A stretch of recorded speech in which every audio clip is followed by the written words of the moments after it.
今日は私の好きなアニメについて話しましょう。日本のアニメは有名です。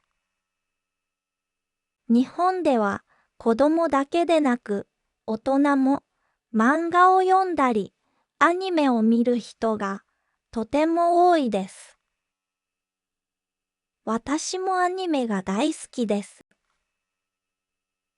私が好きなアニメをジャンル別に紹介したいと思います。アニメ好きの皆さん、一緒に楽しんでみてくださいね。日本のアニメを語るには、ジャンプ漫画やジャンプアニメが欠かせません。ジャンプというのは週刊誌のことです。毎週月曜日にたくさんの漫画が載っている雑誌が発売されています。毎週ジャンプを読む人もいますし、単行本になるのを待つ人もいます。アニメ化されてから見る人もいます。私はジャンプのアプリで読んだり、アニメを見るのが好きです。ジャンプ漫画といえば、ドラゴンボールやナルトなど有名な作品がたくさんあります。呪術廻戦、鬼滅の刃、ワンピースもジャンプ漫画です。少し古いものだと、スラムダンクやデスノート、ブリーチも人気ですね。ジャンプ漫画はドキドキワクワクするお話が多いです。これらのジャンプ漫画はとても有名なので、漫画やアニメを見ない人の間でも有名です。私が好きなジャンプ漫画の話をすると、多分3時間くらい話し続けます。でも、今日はジャンプ漫画以外のお話もしたいので、少し短めにしておきます。私が最近ハマっていたアニメは、ドクターストーンです。ドクターストーンは、全人類が石化してしまった世界です。石化から数千年後に天才高校生の千空が目覚めます。千空は科学の力を使って仲間を石化から復活させます。石化によって失われた文明を科学の力で復活させるストーリーです。電気や車などを科学の力で作り出していきます。そして石化した原因を仲間たちと一緒に探っていく冒険漫画です。科学について詳しくなくても楽しめます。スマホやラーメンなど身近なものも科学の力によって作られていることがわかります。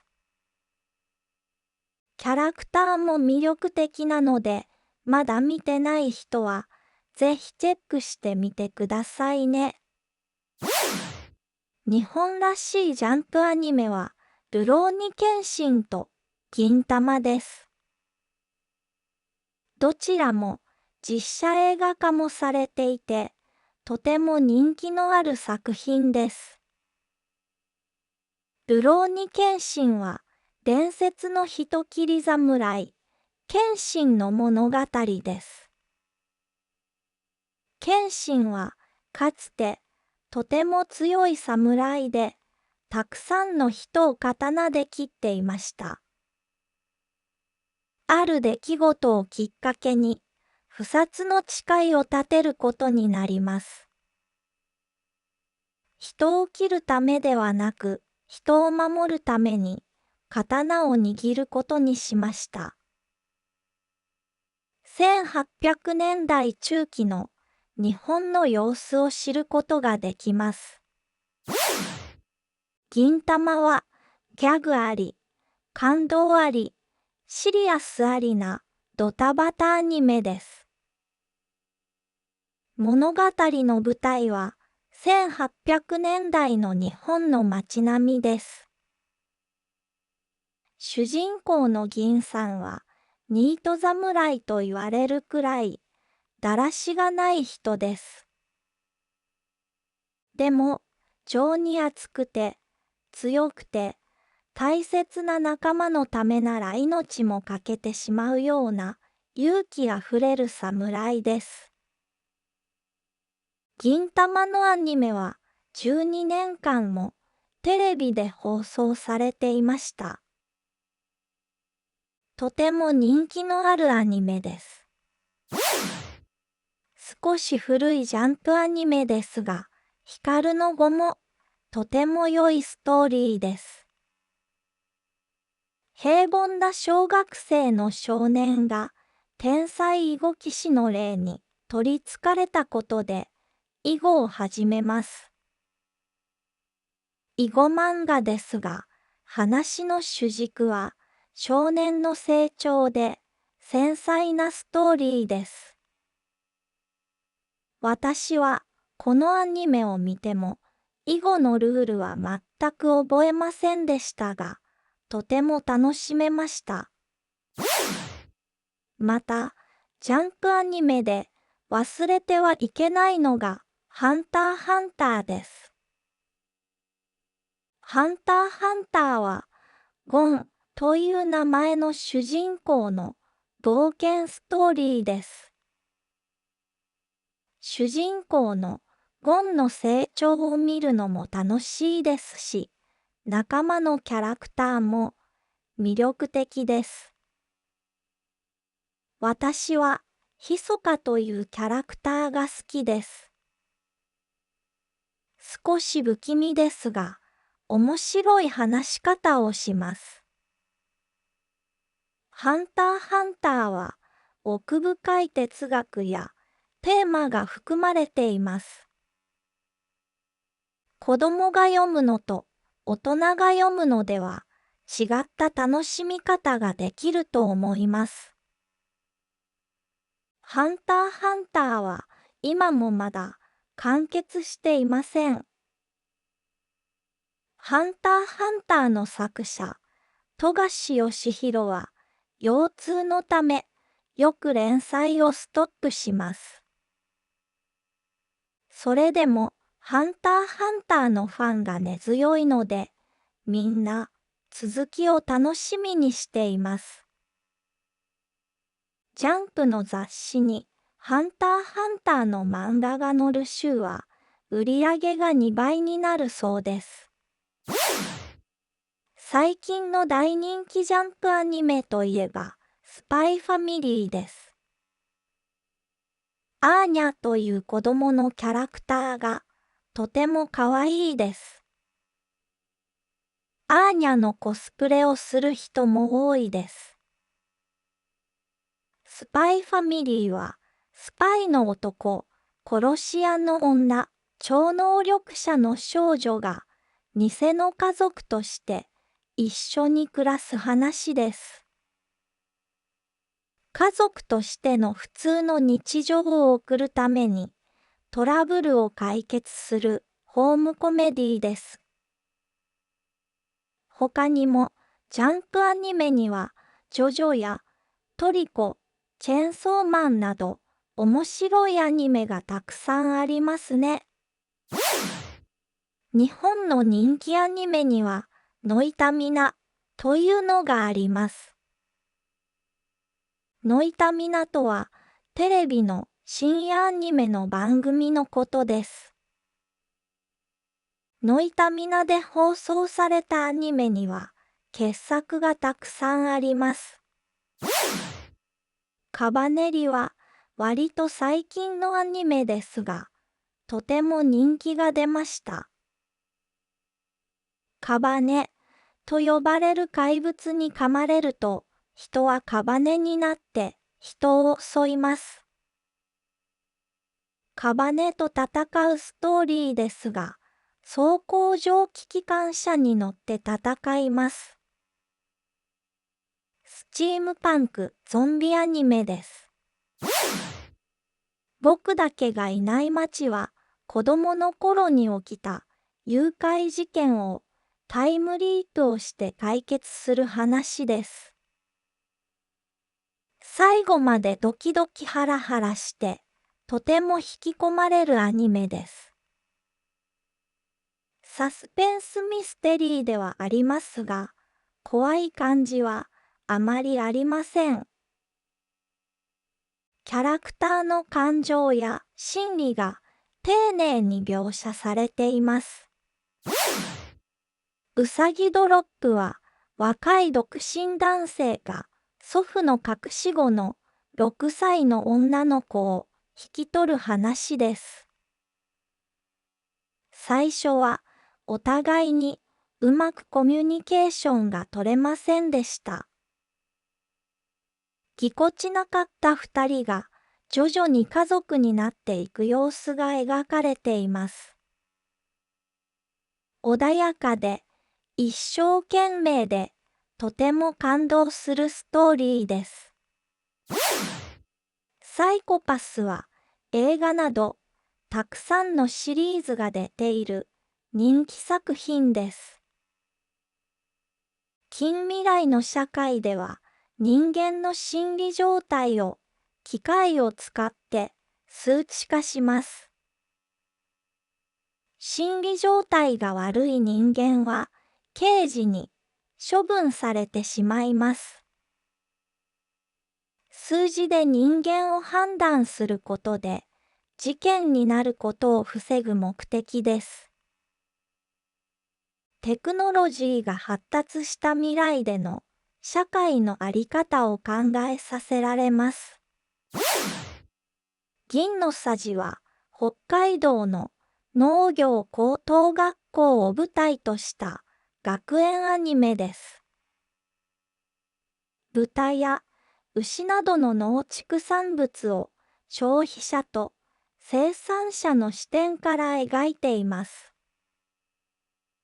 命をいただくこと、食べることの本質に迫った作品です。この漫画の作者は、鋼の錬金術師という漫画も描いている有名な漫画家です。私が好きなノイタミナのアニメは本当にたくさんあって選ぶのが難しいです。今日はこれくらいにしておいて、また第2弾でお話できれば嬉しいです。ゲームからアニメ化された作品もたくさんあります。シュタインズゲートは東京の秋葉原が舞台です。中二病の岡部倫太郎という自称科学者が主人公です。中二病というのはネットスラングです。中学2年生頃の思春期に見られる背伸びしがちな言動をする人のことを言います。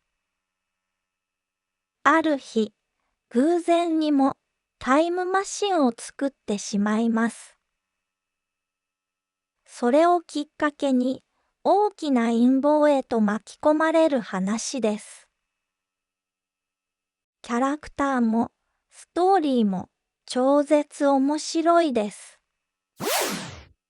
クラナドは人と人の絆をテーマにした壮大なストーリーです。もともとは恋愛シミュレーションゲームです。恋愛アニメなのにとても複雑な家族の関係性、感情の交錯があります。クラナドはいろんなことを考えさせてくれる作品だと思います。とにかく泣けます。バスタオルを用意してたくさん泣きながら見るアニメです。ペルソナは現代の日本の町や学校が舞台です。もう一人の自分であるペルソナの能力に目覚めた少年少女たちのお話です。非日常が日常に入り込んでいく感覚や主人公たちの心の成長を描いたストーリーです。シリーズも多く人気の作品です。ナロー系というジャンルのアニメも人気です。ナロー系とは小説家になろうという小説投稿サイトの作品をアニメ化したものです。異世界転生系、主人公最強の作品が多いです。転生したらスライムだった件は、略して転スラと呼ばれています。ナロー系にはタイトルが長いものが多いです。転スラはタイトル通り、転生したらスライムだった主人公のお話です。スライムとは日本の RPG ゲームで一番最初に出会う雑魚敵です。生まれ変わったら人間の記憶を持ったままスライムになっていました。とても弱いはずのスライムですが、転生した世界ではとても強い魔物として生きていきます。どんどん仲間が増えていきます。仲間のキャラクターもとても魅力的です。リゼロから始める異世界生活はリゼロと呼ばれています。リゼロも異世界転生系です。異世界に召喚された引きこもり高校生が主人公です。主人公のスバルは自身が死ぬことで時間を巻き戻して記憶を引き継げるタイムリープ能力を持っています。スバルはその能力を周りの人を助けるために使います。リゼロに出てくる女性キャラは可愛い人が多いです。その他にも私の好きなアニメを紹介させてください。私は優しい気持ちになれるアニメが好きです。主人公の人生を通じて私も頑張ろうと思えるようなアニメが好きです。夏目友人帳は優しく温かい雰囲気のアニメです。